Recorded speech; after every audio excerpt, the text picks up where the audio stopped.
Good morning. You can go ahead and sit down. You can always tell the Sundays we filled the campuses. Last week, one of the flames was about like this by the end of the service. But yeah, it's like, well, today is what we're going to affectionately call Plan B Sunday, because I had 3 camp songs that were going to fit into what I was doing with worship today, and I have this little boombox at home that I, use to search songs and whatnot. And I got the CDs, which are copies from an old tape, and our system won't play it. And we don't have a boombox in the house. So, the songs you're going to hear today come off of a VBS CD, and they're a little more hoppity than what the camp songs are going to be. But, Plan B is Plan B. And then Shirley got here and realized that she had a different book that she planned on bringing. But the good news is the song she just played for the Prelude was going to be the prayer song today. So, it just has a funny way of working out either because of us or in spite of us. That's just how it is. We will enjoy, because I listen to the first 30 seconds of these VBS songs, and so we'll enjoy those together.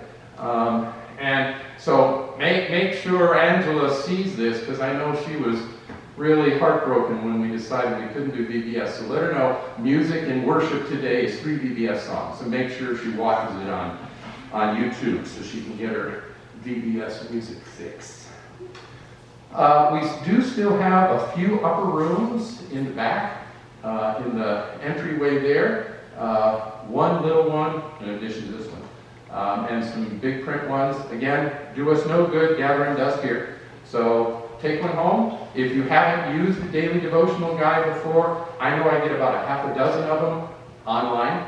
But if this is something that you considered using, do it. If you know people who might appreciate it, take them. Again, don't do anybody any good sitting in the entryway gathering dust.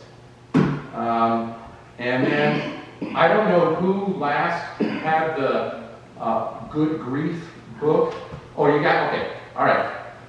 So, a number of people have read it and had some good things to say about it. So it was suggested that we might do a book study.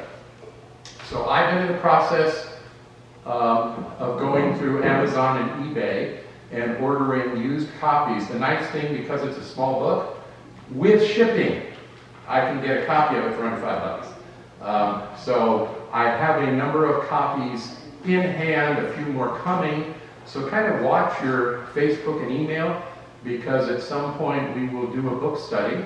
And we'll probably do it via Zoom so that we're not all traveling long distances or short distances to get here to the church. We can just, zoom in and gather that way. So be thinking about that. And if you haven't read, or if you don't know about Westerberg, that's his last name, his little book, Good Grief, you can look it up online. And maybe next Sunday I'll just bring a few of those copies. Oh, so there's a copy here today. So if you want to grab it and say, because basically Westerberg says a lot of what we experience in life is impacted by a process we know as grief. Normally we think of grief as when someone we love or know has died. But that grief can be the end of a relationship. Grief can be the end of a stage of life. I just retired, from my school teaching gig. Anytime we have a loss or a significant change in our lives, we can kick into the grief cycle. And Westerberg, I think, does a wonderful job you got the book in hand, hold it up. I mean, it are tiny. It's a booklet. If you're a quick reader, you can sit down and an hour later you can move on to your next thing because you're done. It does a wonderful job of looking at all that grief can include. And I know several times in my life I have revisited it to remind myself, oh, what I'm feeling right now is grief. And that's normal and that's natural. So I'll have some copies here next week, and then when I have a goodly number of copies, maybe we'll do some kind of a sign-up sheet so we know how many people to expect, make sure we got enough books for everybody. So be thinking about that. Let's see, music, upper room, good grief, study. Those are all the announcements I have. Anybody else got anything for the good of the order that we need to be aware of in the life of the church, life of the community? Oh, significant milestones like birthdays. Anybody? Oh, yeah. Okay, yeah. You each point at each other. So let's see. I know that you turned, and so how old are you? I'm allowed to ask younger people how old they are. Legal. The big 2-1? Legal. Oh my God. Don't you wish it was Communion Sunday and we were using wine? Be the first time alcohol ever touched your lips. Right? Yes. Yes, yeah. Well, Happy with that one. yeah. Happy birthday. Happy birthday. And anybody else, milestones, birthdays, anniversaries? Anniversaries. July 23rd, Linda will be putting up with me for 44 years. Boy, hey. Makes you wonder about that, girls. You know, absolutely. Just saying. So, the opening song today was going to be a lovely song called Song of the Soul. Ann Cohen, who is a retired clergy friend of mine and wonderful folk singer living in Southern California. This CD that's mentioned in the Order of Worship Circle of Friends, back in 1986, a few years back, we made a tape at Pilgrim Pines, which was the outdoor ministries facility in Southern California. And it really got to be very popular to the point that all of a sudden everybody realized, ooh, all the tapes are gone.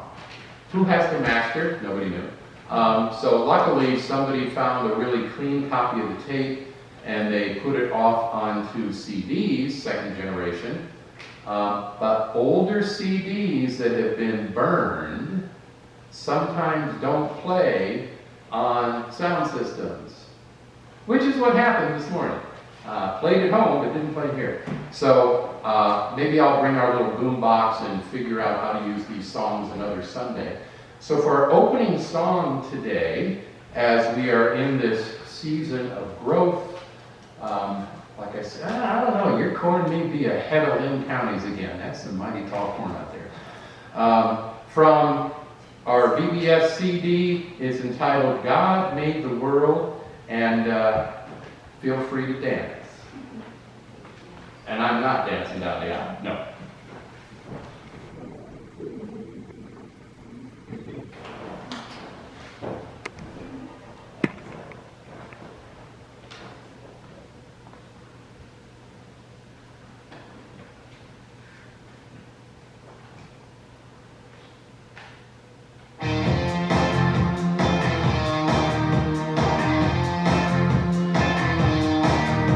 God made the world and everything in it.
used to do the music for VBS at our little church in Plattsburgh, Ohio. And that one sounds real familiar. I'm going to have to go back and look and say, did we do this VBS in Plattsburgh? Because that sounds familiar. So, as we are reminded that, yeah, God made everything, and that includes us. And sometimes our lives and situation in the world become such that we're just not sure what we can do. We feel overwhelmed. And of course, one of the things we can always do is pray. So as we come to our prayer time today, I would ask that we continue to keep our COVID-19 viral storm in our thoughts and prayers, because it would appear that people in certain places in our world and in our country are not making good decisions, and where it looked like maybe things had flattened and in some situations actually started going down, they're starting to spike. And unfortunately, it's the 20 and 30 somethings that decided they needed to go out and party and be together, and not protocol with distance and masks and whatnot. And that seems to be the population that is getting infected mightily right now. And they're taking it home and sharing it with mom and dad and grandma and grandpa. So not a good situation. I was really hoping, even though I retired from my teaching gig, I was really hoping that by the middle of July, that's where we are, that we would start to be seeing things bettering so that school could start in the fall. Not looking good. I was hoping maybe we could start doing a few more things in worship. And then I just learned that 2 churches in Manchester this week decided to go back to strictly virtual worship because of what's happening with the virus. So let's continue to do our part, and let's continue to pray for that situation. Racial unrest seems to be continuing to raise its ugly head in places. So let's keep that in our thoughts and prayers. And then on a personal note, and I double-checked with my clergy friend who said, please don't mention me by name just in case somebody from my church tunes into your video. I don't want them hearing about this. But I have a clergy colleague friend who has been serving the church here in the Iowa Conference for a number of years. And not exactly sure what happened, but what was once a really good situation, they felt comfortable in calling this person as their pastor. The situation has now turned toxic. And she gave notice after finding a job as a hospice chaplain, which is one of her loves. But with the pandemic, she was just told after giving notice that they don't know that they're going to be able to bring her on because they're actually laying off. So here's a lady in her 40s in her career track doing what she needs to do for herself to get out of a toxic situation, thought she had a place to land, and maybe not. So if you could keep her in your thoughts and prayers, I would appreciate it. Are there other persons, joys, concerns? Speaking of joys, you want to give the thumbnail because some people came in after you were talking of. I just want to share a phrase. My mom is doing exceptional. She had a stroke last Saturday, and you can't tell that there's no lasting effects. I'm sure there's effects somewhere, but at this point, there's not that we could tell. And my ex-husband, my girls, I have 2 daughters, and their father had brain surgery on Wednesday. And he signed himself out of the hospital on Friday, and yesterday met with hospice, and there's nothing hospice can do. He needs no help. He has his balance back. They took out a tumor the size of a softball. So it's just a praise. Wow. God is good. You got that. And you know, when it comes to the brain, it's like we do what we can and then cross our fingers and fold our hands in prayer because there's so much we don't understand about the breaking. So, This is the second brain tumor. wow, So, wow. Yes? My mother-in-law, Angela, found out she had to get a test done to see what's going on with her digestive tract. She found out that she has several ulcers in her stomach, and that's why she has pains really bad.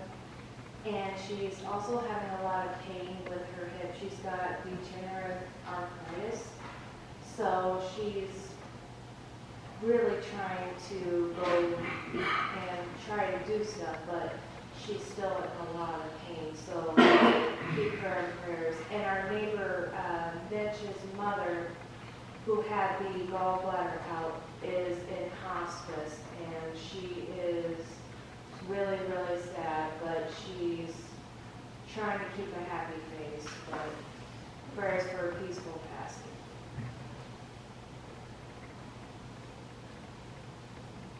Okay.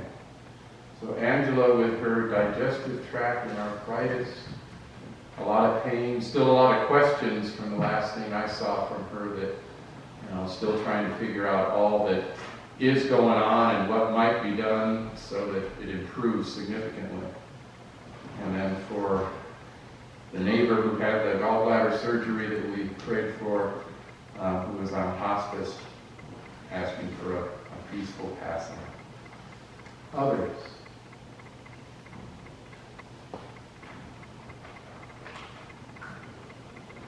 Oh, today's my little girl's birthday.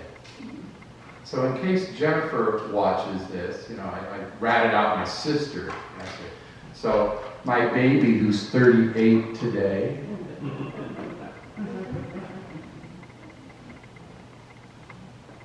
let's be in prayer together.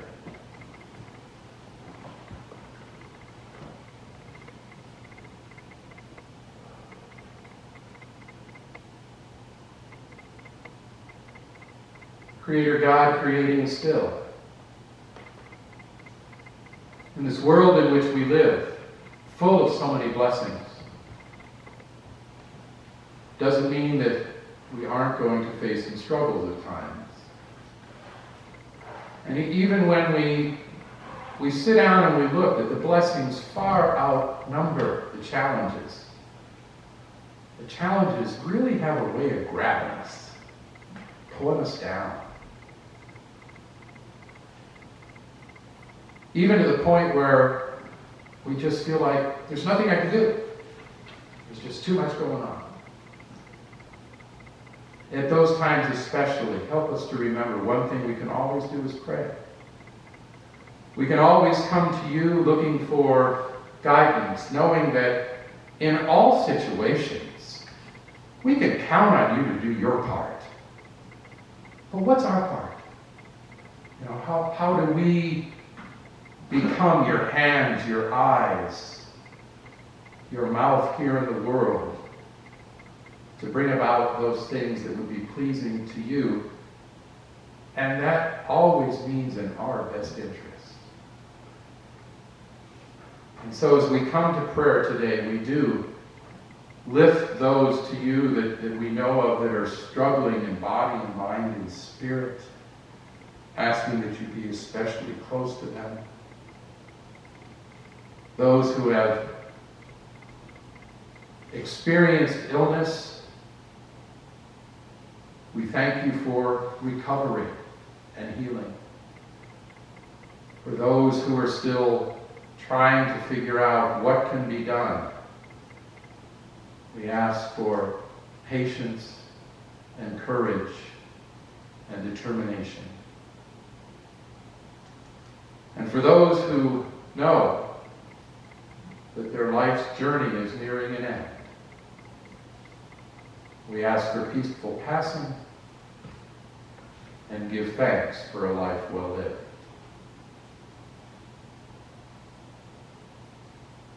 And Lord, yes, we do continue to pray for your world that you entrusted to our care sometimes I wonder, what were you thinking? At times we do a pretty good job. Other times, as the saying goes, not so much. So be with each and every one of us as we go about our lives, living our faith, trying to do what is best for us and for all those we encounter along life's journey.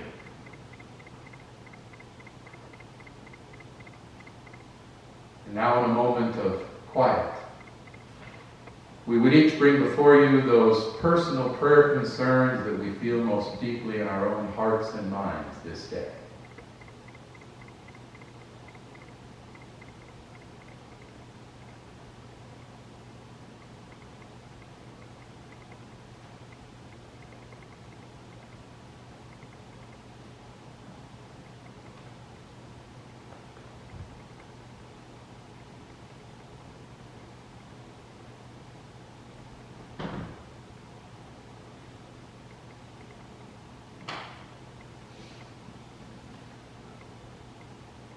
And then with heads bowed, let us unite as in one heart and voice in the prayer of our Lord as we pray together saying, Our Father, who art in heaven, hallowed be thy name.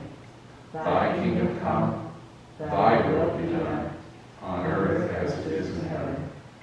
Give us this day our daily bread, and forgive us our debts, as we forgive our debtors. And lead us not into temptation, but deliver us from evil. For thine is the kingdom, and the power, and the glory forever. Amen.